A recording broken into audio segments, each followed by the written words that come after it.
Bonjour à toutes et à tous, chers amis, je suis ravi de vous retrouver pour une affaire dont le maître mot aujourd'hui sera la folie. Et ceci sera une bien triste ligne directrice tout au long de ce récit. Et juste avant de débuter, chers amis, si vous appréciez ce genre de contenu, n'hésitez pas à vous abonner en activant la petite cloche. Vous trouverez dans la description de cette vidéo aussi les liens de mon compte Instagram, Twitch et TikTok pour ceux qui veulent venir interagir directement avec moi. Trêve de bavardage et entrons dans le vif du sujet.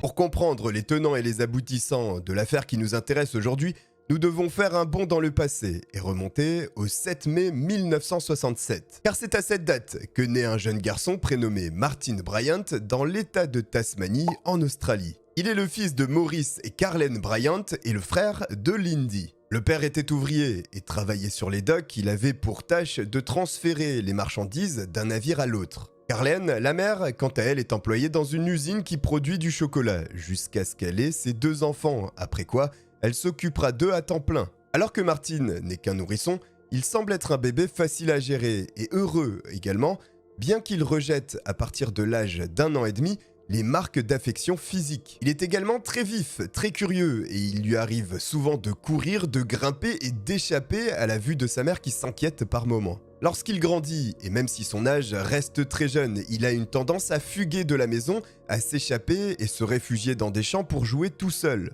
Notez que ce comportement est très régulier chez Martin. Il a une forte tendance à s'échapper dès lors qu'il n'y a aucune attention sur lui. Cette attitude est éreintante pour Carlen, la mère qui est découragée et va avoir recours à une solution un peu particulière pour surveiller son fils. Pour limiter les fugues de son enfant, elle décide de l'attacher au porche de la maison avec un harnais. Elle s'assure en outre qu'il ait énormément de jouets à sa disposition pour qu'il soit occupé en permanence lorsqu'il se trouve à l'extérieur. Bien entendu, le sort réservé au petit Martin fait parler. Certaines personnes n'apprécient pas que celui-ci soit attaché, comparant même le petit enfant à un chien. Lorsque ces remarques remontent à la mère, Carlen, elle se défend et elle explique que c'est pour la sécurité de son enfant. Les personnes qui parlent à ce sujet ne connaissent pas Martin et son comportement. Celui-ci est hyperactif et donne du fil à retordre à ses parents. Carlen se sent bien plus apaisé lorsqu'il est attaché. À présent, 3 années se sont écoulées après la naissance du garçon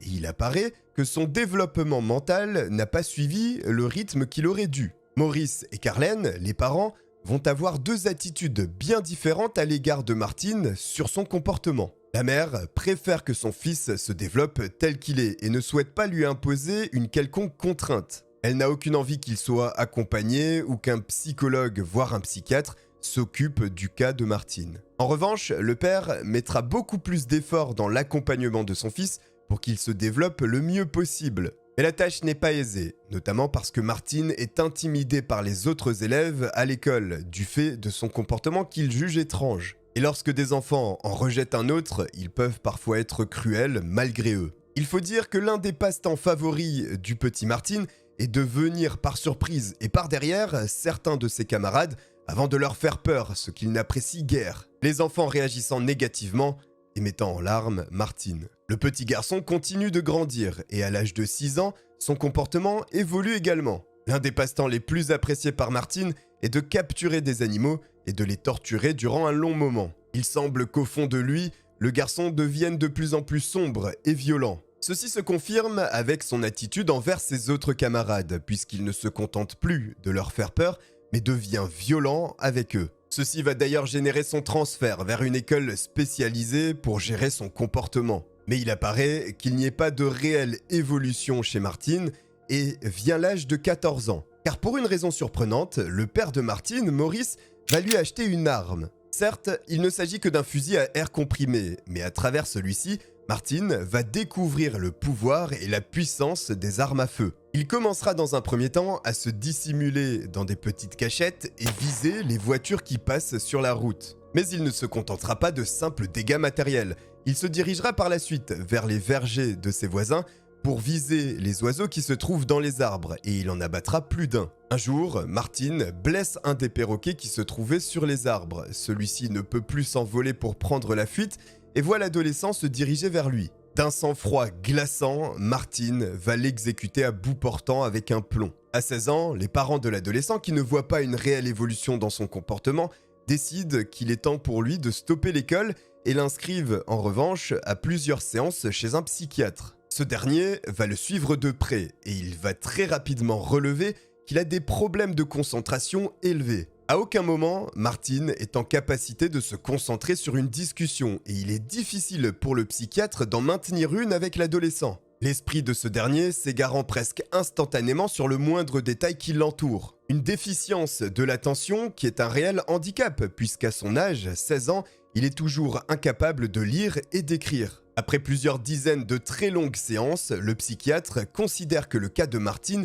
est très compliqué, au point qu'il doit bénéficier d'une invalidité. En effet, selon lui, jamais le garçon ne sera en capacité d'occuper un emploi stable et de subvenir par lui-même à ses besoins. C'est ainsi qu'au cours des 3 années suivantes, et jusqu'à ses 19 ans, il continuera de vivre avec ses parents, percevra sa rente d'invalidité et occupera des petits boulots par-ci et par-là. C'est notamment en proposant de réaliser des petits travaux de jardinage à ses voisins qu'il obtient par moment un petit salaire. En 1987, alors que Martin est en tournée pour proposer ses services, il tombe sur une personne, Helen Harvey. Helen est une riche héritière âgée de 54 ans qui vit dans un manoir en très mauvais état. Martin la voit comme une excellente potentielle cliente et il propose ses services pour tondre et faire le jardinage autour de son manoir. Mais la femme est quelque peu mystérieuse. Elle est considérée par les voisins comme excentrique et reclus, même si elle a toujours fait preuve de courtoisie auprès des commerçants locaux.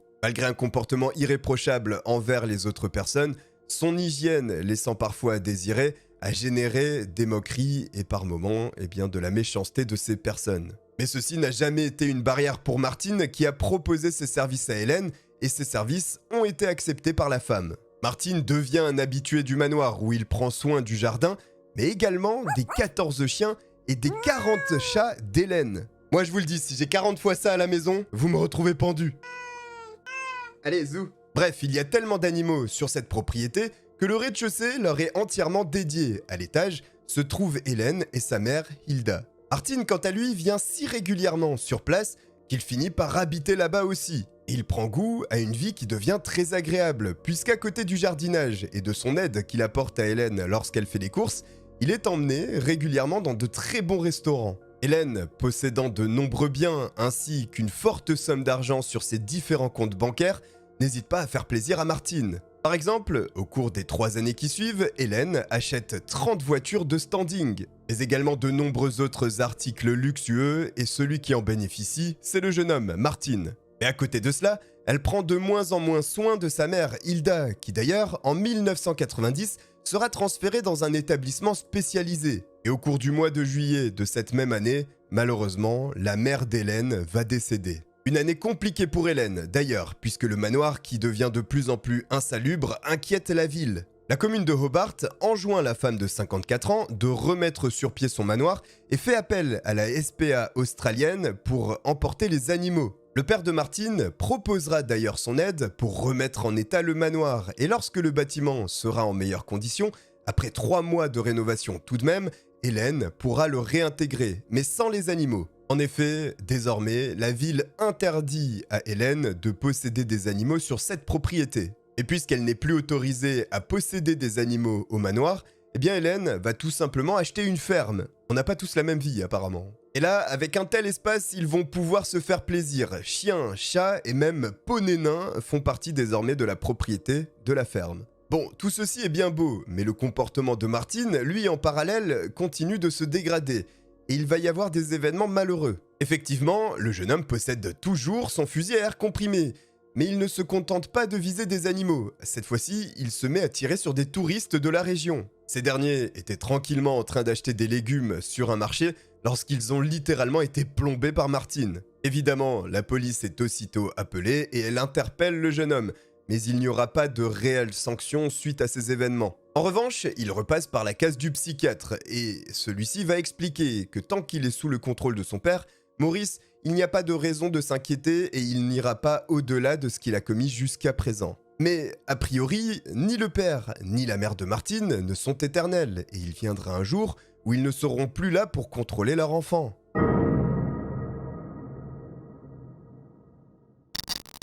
Le 20 octobre 1992, Martine, Hélène et 3 chiens de la ferme se dirigent vers un magasin pour faire quelques emplettes. Hélène conduit la voiture lorsqu'au cours du trajet, celle-ci se déporte sur la voie opposée et percute frontalement un autre véhicule. La femme ainsi que 2 des chiens sont tués sur le coup. Martine est transportée de toute urgence à l'hôpital et le 3e chien, lui, s'est enfui. Il reviendra quelques jours plus tard à la ferme par ses propres moyens. Lorsque la police interroge Martine sur les détails de cet accident, le jeune homme va expliquer que Hélène était distraite par 2 des chiens qui se battaient sur la banquette arrière. Mais malgré cette version, certaines personnes considèrent que Martine est le fautif, et pour une bonne raison. Il est déjà arrivé à plusieurs reprises que celui-ci saisisse le volant alors qu'Hélène était en train de conduire et le tourne brusquement, comme s'il souhaitait volontairement créer un accident, et Hélène a rapporté à plusieurs reprises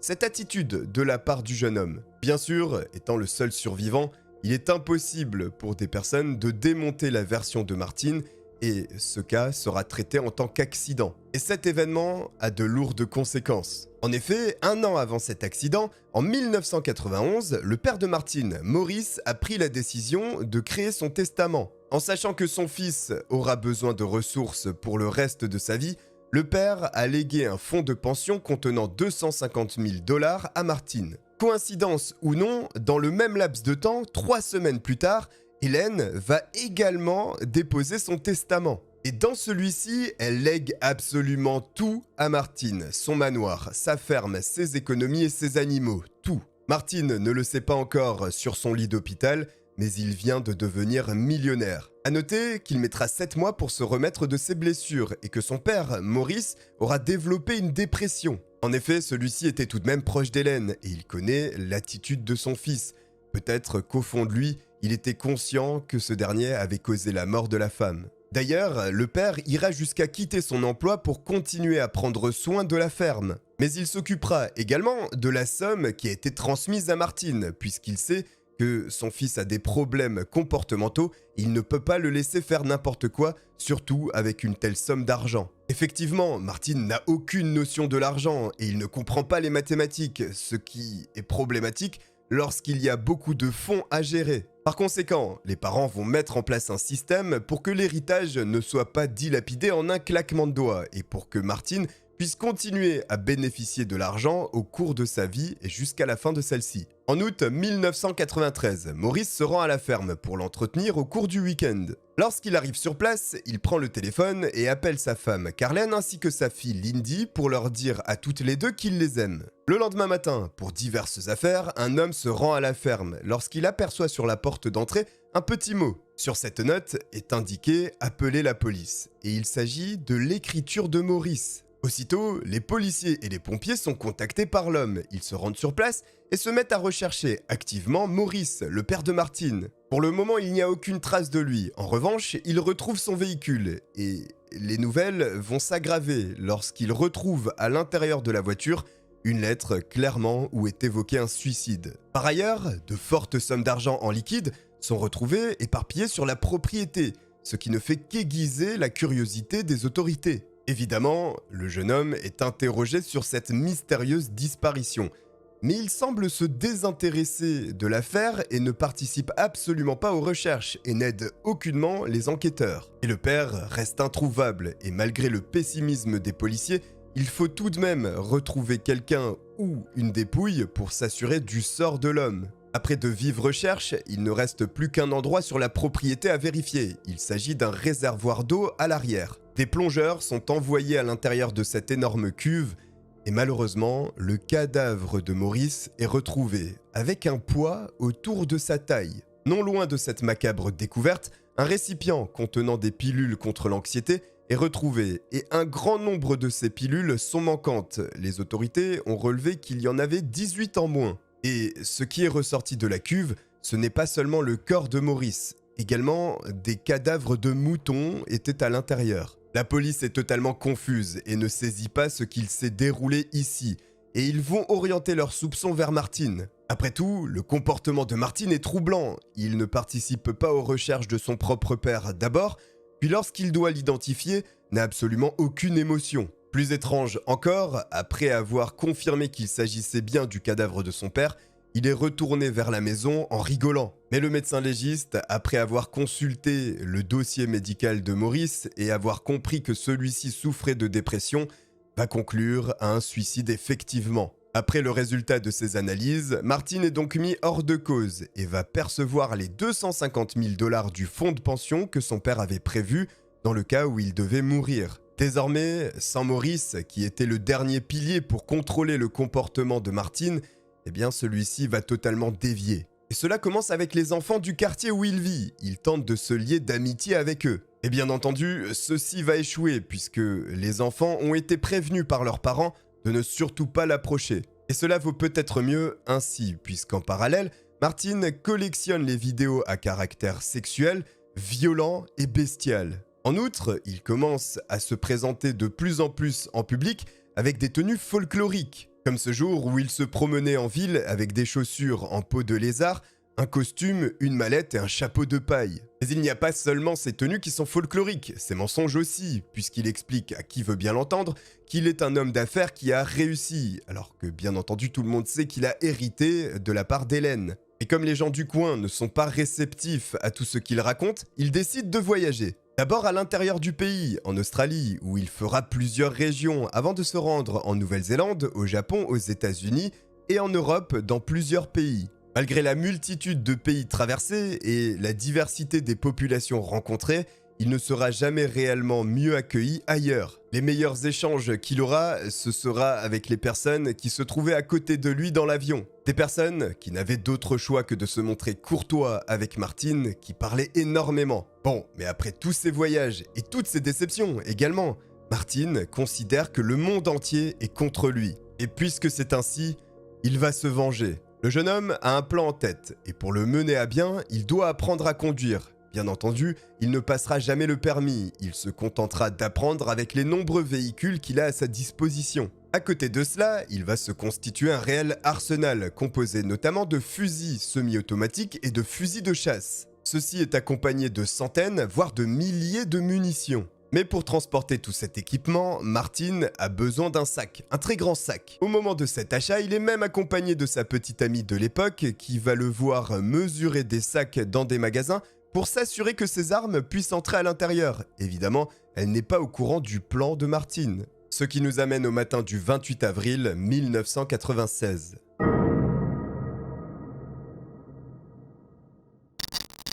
Il est 6 h du matin lorsque le réveil de Martin se met à sonner. Le jeune homme est en train de contrôler ses armes et de tout charger dans le sac. À 9 h, sa petite amie le quitte. Horaire au cours duquel il va déposer dans sa Volvo jaune le sac composé des fusils et de toutes les munitions qu'il a accumulées. Et il se met à conduire 45 minutes en direction de Port Arthur. Son premier point de chute est une petite auberge nommée Seascape Cottage qu'il atteint à 11 h 45. Et ce choix n'est pas dû au hasard, puisque quelques années auparavant, Maurice, le père de Martin, avait tenté d'acheter ce petit commerce. Mais alors qu'il avait obtenu l'emprunt bancaire pour acheter le petit établissement, un autre couple s'était précipité et l'affaire lui était passée sous le nez. Ce couple, c'est David Martin ainsi que sa femme Noéline que tout le monde appelle Sally. Pour Martin, ces deux personnes sont responsables de la mort de son père qui serait liée à la déception de ne jamais avoir réussi à acheter cette propriété. Martin extrait de son sac de sport un fusil AR-15 et se dirige vers l'auberge.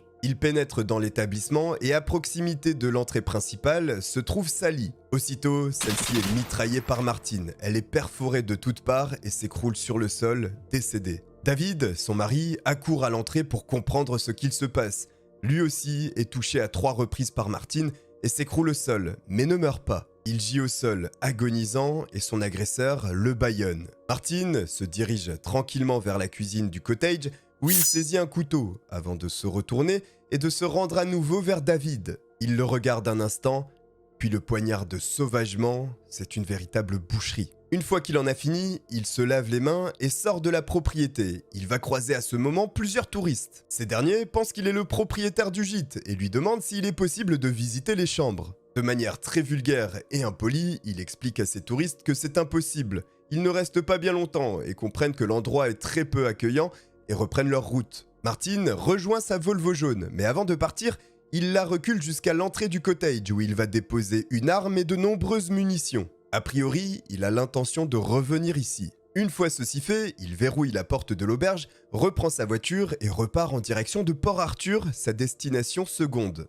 Un endroit particulièrement populaire et apprécié des touristes qui sont très nombreux ce jour-là, à peu près 500. Dans cette zone, il y a plusieurs activités. D'abord, un centre d'information pour les touristes. Il y a également un café, des salons de thé, une église qu'il est possible de visiter, ainsi qu'une ancienne prison et bien sûr des boutiques de souvenirs. Cette journée est chaude et ensoleillée, il y a énormément de monde et le parking est plein. Lorsque Martin se présente avec sa voiture sur le parking le plus proche de la zone touristique, il est renvoyé par le chef de la sécurité, Ian Kingston, qui lui indique qu'il doit aller se garer sur le parking principal qui est beaucoup plus éloigné. Et le jeune homme n'a pas l'intention de respecter ses indications et il va se garer derrière un bus non loin du Broad Arrow Café. Ian a l'œil et remarque que Martin n'a pas respecté ses préconisations, mais il décide de ne pas en faire tout un plat et le laisse se diriger vers le Broad Arrow Café. Il s'installe en terrasse et discute avec d'autres touristes, auprès de qui il va expliquer qu'il trouve qu'il y a beaucoup de guêpes par ici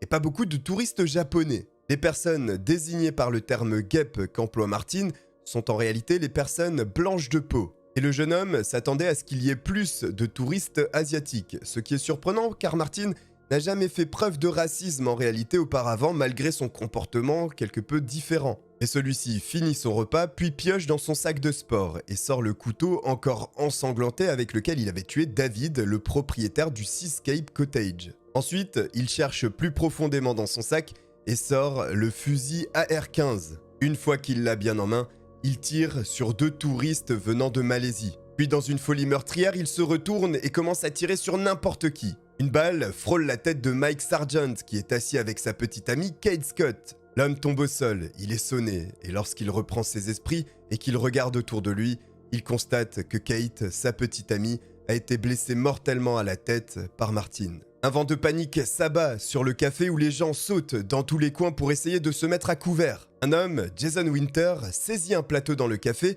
et le jette sur Martin afin que celui-ci soit distrait et surtout pour que sa femme et son enfant âgé de 15 mois seulement puissent se mettre à l'abri. Et cela fonctionne. Malheureusement, cet acte de bravoure aura coûté la vie à Jason qui sera touché à plusieurs reprises par Martin. Les balles du jeune homme font énormément de dégâts. Walter Bennett est touché mortellement au cou.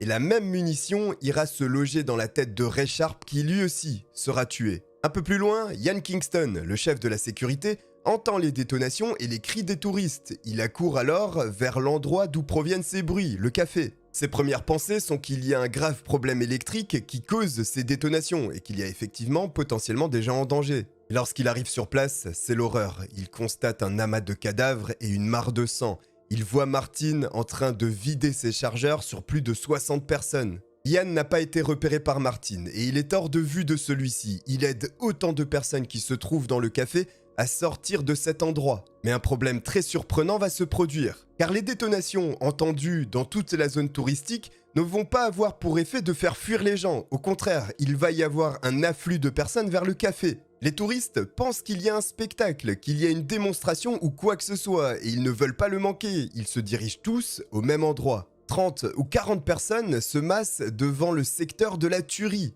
Le chef de la sécurité tente de dissiper la foule en leur criant de sortir, mais personne n'écoute et les gens continuent de s'agglutiner. Il va donc utiliser un stratagème et crier qu'il y a le feu dans le bâtiment, et ceci a enfin pour effet de disperser la foule. Pendant ce temps-là, Martin a fait énormément de dégâts. Il a abattu 12 personnes et en a blessé 10 autres. Par ailleurs, il ne reste pas immobile, il se déplace et il va en direction de la boutique de souvenirs en tirant sur n'importe qui toujours. En passant, il voit 2 caissières se cacher derrière des tables en bois.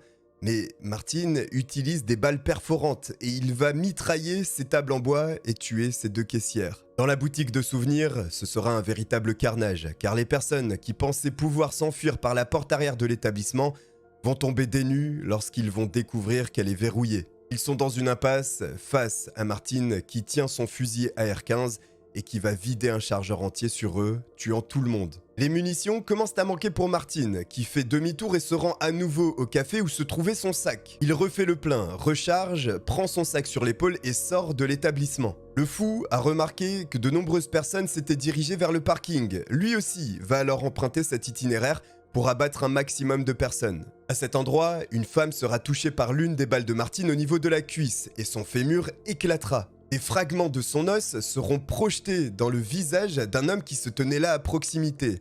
Heureusement, tous deux survivront. Désormais, les touristes ont bien compris qu'il y avait un malade qui avait décidé de tuer un maximum de personnes.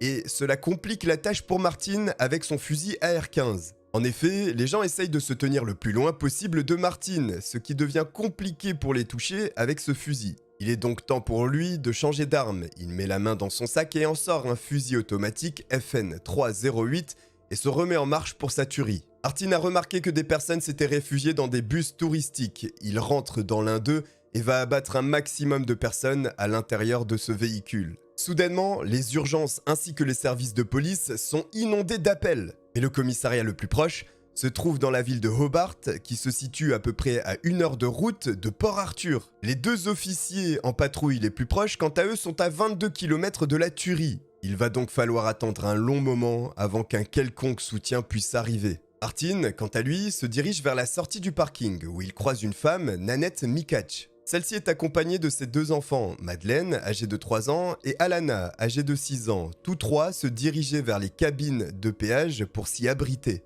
Lorsque Martin s'est arrêté à sa hauteur, assis dans sa voiture, Nanette a pensé qu'il s'agissait là de quelqu'un qui proposait son aide. Et le jeune homme a pointé aussitôt son fusil sur la femme et l'a enjoint de se mettre à genoux. Elle le supplie à ce moment de ne faire aucun mal à ses enfants, mais à peine a-t-elle le temps de finir sa phrase qu'une balle vient se loger dans sa tête. Dans la foulée, il abat la petite fille âgée de 3 ans, Madeleine. Alana, quant à elle, tente de s'enfuir et de se cacher derrière un arbre. Et Martin la suit, la retrouve et lui tire dans le cou, la tuant. L'homme continue son chemin et avec sa voiture se rend à l'entrée du parc, où il semblerait que les agents et les personnes qui se trouvent à cet endroit ne soient pas au courant de la tuerie actuelle. Mais les premières personnes qui ont tenté de fuir cette pagaille ont créé un embouteillage avec les touristes qui arrivaient. Martin est également bloqué, il sort de sa voiture et un autre homme, dans une BMW, également sort de la sienne pour se disputer avec lui. Malheureusement, aujourd'hui il est tombé sur la mauvaise personne. Martin saisit son fusil et l'abat.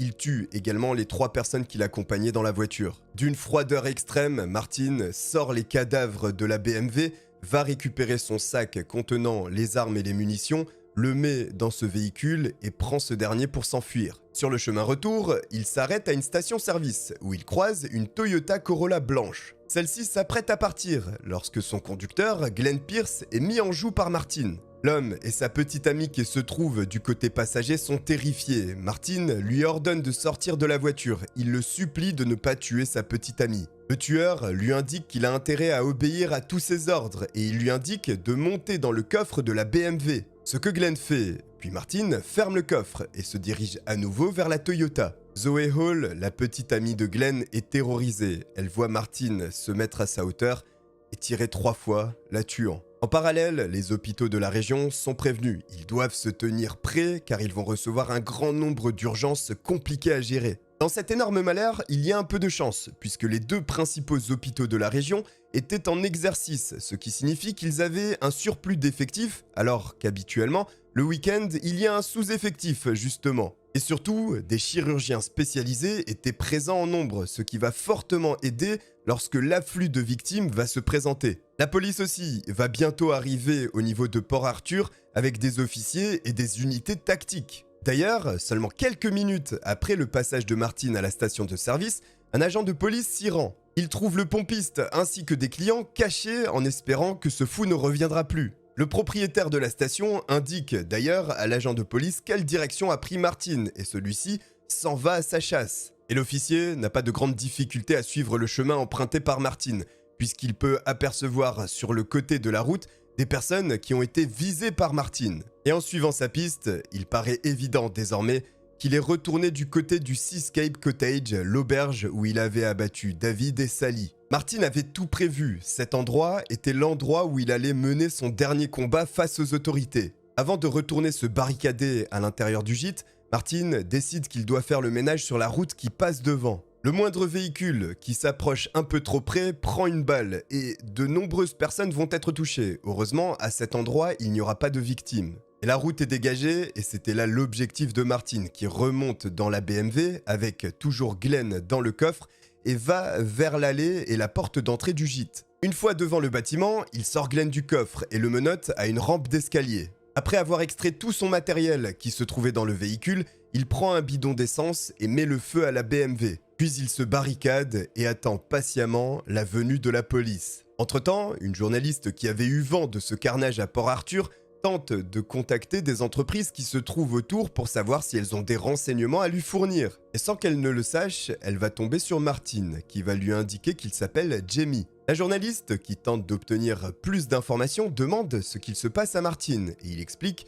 que lui est en train de prendre énormément de plaisir, mais qu'il va raccrocher et que si jamais elle rappelle, il tuera son otage.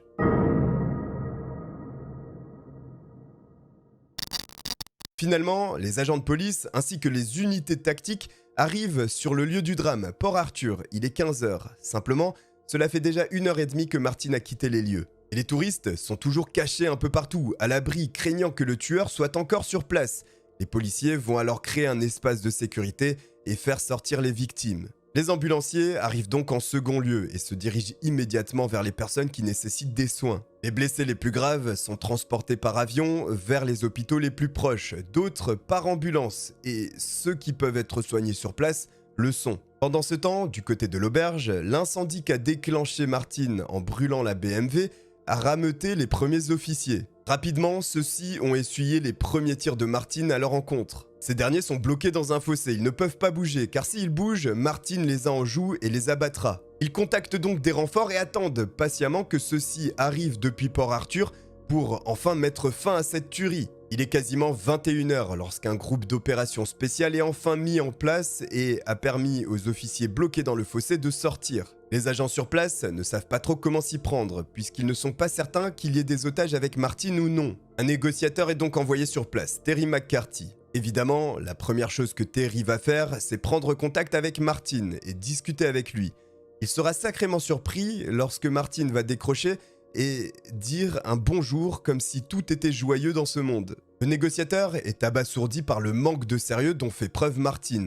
Il lui demande s'il est bien en train de parler à ce dernier, et il va répondre que non, il a affaire à Jamie. Terry demande à Martin si tout va bien, et celui-ci répond que tout va pour le mieux comme pour des vacances à Hawaï. Le négociateur est complètement déstabilisé, et pourtant, Terry n'est pas nouveau dans ce domaine, il est extrêmement expérimenté. Et en face de lui, Martin ne semble avoir aucune raison réelle de réaliser l'acte qu'il est en train de commettre, et il n'a aucune exigence non plus. Entre-temps, un rapport est arrivé, et ce rapport mentionne que Martin aurait enlevé quelqu'un à la station-service. Dès à présent, la police va faire comme s'il détenait un otage. Terry va donc essayer de négocier au maximum avec Martin pour gagner du temps et savoir s'il y a un otage et s'il est en bonne santé. Et bien entendu, Martin ne répond à aucune de ces questions. Il n'évoque même pas le massacre de Port-Arthur. Il agit comme s'il n'avait aucune idée de ce qu'il s'était passé, et il ose même demander à Terry s'il y a eu des blessés. Après plusieurs heures, Terry va finalement demander à Martin de sortir en déposant son arme. Et à ce moment, Martin va réclamer un hélicoptère. Il va dire qu'il a toute la richesse du monde et qu'il a les moyens de se payer un hélicoptère. Et la discussion avec lui s'arrêtera à ce moment puisque la batterie du téléphone sans fil de Martin est à plat. Et comme ils n'ont plus de contact avec le fou qui se trouve barricadé dans le gîte, c'est un danger potentiel pour la personne qui se trouve avec lui. Il faut donc agir. D'autant plus qu'au cours de sa longue discussion avec le tueur, Terry a tenté d'entendre le moindre bruit en arrière-plan. Mais il n'a rien entendu et les policiers en ont donc conclu que s'il avait des otages, Martin les avait tués. Mais l'assaut ne sera pas lancé immédiatement, il faut attendre 8h du matin et que les premières lueurs du jour permettent une meilleure visibilité aux unités tactiques. Et alors que les policiers sont à 2 doigts de lancer l'assaut, une fumée épaisse commence à s'élever au niveau du gîte. Un incendie se déclare et au même moment, les portes du Seascape Cottage s'ouvrent et Martin sort par celle-ci. Ses vêtements sont en feu, l'homme est en train de crier, il se jette au sol dans l'herbe devant l'auberge pour essayer d'éteindre les flammes. Les policiers se jettent sur lui avec des couvertures pour éteindre le feu et l'interpellent aussitôt. Il est placé en état d'arrestation Et rapidement, des officiers entrent dans le bâtiment en feu pour essayer de trouver des otages à sauver. C'est alors qu'ils découvrent le corps sans vie de Glenn, tué par balle. David et Sally, les propriétaires de ce petit cottage, sont également retrouvés décédés. Martin, quant à lui, souffre de graves blessures et il est envoyé dans un hôpital proche, le même que celui de ses victimes.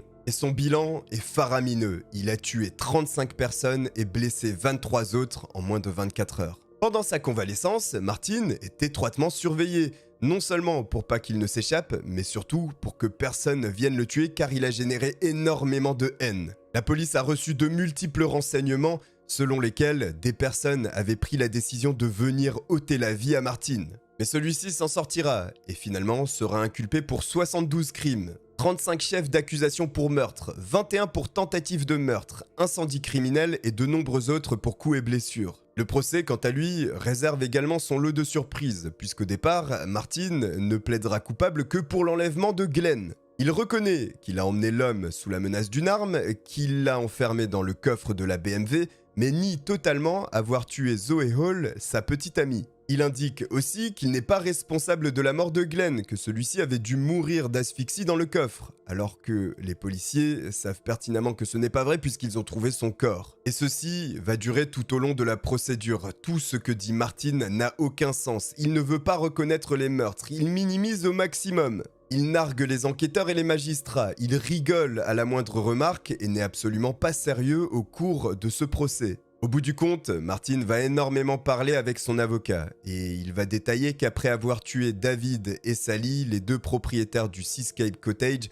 il savait qu'il serait emmené en prison. Avant d'être enfermé à tout jamais, il voulait obtenir la plus grande notoriété possible. Et bien que ce procès pour Martin ait commencé avec un plaidoyer de non-culpabilité, au fil de la procédure, cela va changer et il va admettre qu'il a tué ces personnes et plaider coupable. Mais il le fera réellement parce qu'il en est contraint, parce qu'il y a des vidéos et des personnes qui ont filmé son attaque où cela devient indéniable qu'il était sur place tenant une arme et tuant tous ces touristes. Martin Bryant est donc finalement condamné à 35 peines d'emprisonnement à vie, ce qui représente plus de 1000 années de prison. Bien entendu, tout ceci sans possibilité de liberté conditionnelle.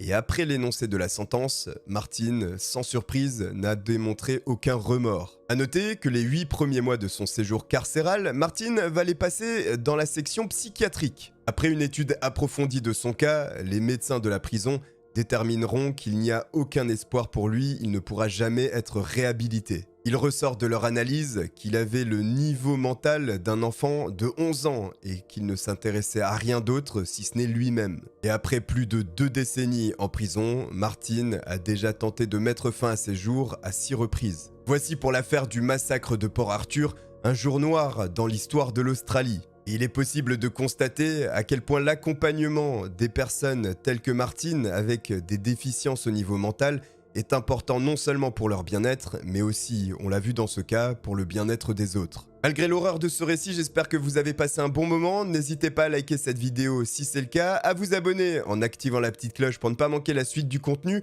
Instagram, Twitch et TikTok sont dans la description. Je vous remercie de m'avoir regardé, je vous dis à très bientôt. Ciao.